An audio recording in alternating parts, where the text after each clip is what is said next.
Director general LDA Tahir Farooq और deputy commissioner Lahore Syed मूसा रजा की ज़ेर सदारत एलडीए हेड ऑफिस में अहम इजलास मुनक्कद हुआ।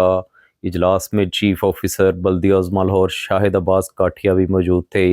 इजलास में एलडीओ और एमसीएल की कोऑर्डिनेशन बेहतर बनाने और पार्किंग कवानीन पर अमल दरामद बारे इक़दाम का जायज़ा लिया गया और अफसरान को हिदायत दी गई कि एलडीए और एमसीएल अपने अपने कंट्रोल्ड एरियाज़ में तजावज़ात के ख़िलाफ़ कार्रवाइयाँ करें।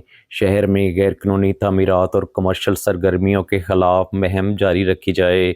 शहर के अंदर मोशी ना रखने के अहकामात पर खुसूसी मुहिम के ज़रिए अमल दरामद यकीनी बनाया जाए। लाहौर को लिवेबल सिटी बनाने के लिए मिलकर ठोस इक़दामात करने की ज़रूरत है। डीजीएलडी और डिप्टी कमिश्नर लाहौर ने कहा कि शहर में ट्रैफिक रवानी बेहतर बनाने के लिए पार्किंग कवानीन पर अमल दरामद इंतहाई ज़रूरी है। एलडीए एमसीएल अपने अपने एरिया में बिल्डिंग कंट्रोल पर अमल दरामद यकीनी बनाएं। एलडीए और एमसीएल एरियाज़ में हाई राइज इमलाक की तमीर के दौरान टीपा के एसओपीज़ पर अमल दरामद यकीनी बनाया जाए। इजलास में शहर की मुख्तलिफ शाहराहों पर जारी गैर कानूनी कमर्शल सरगर्मियों की रिपोर्ट पेश की गई।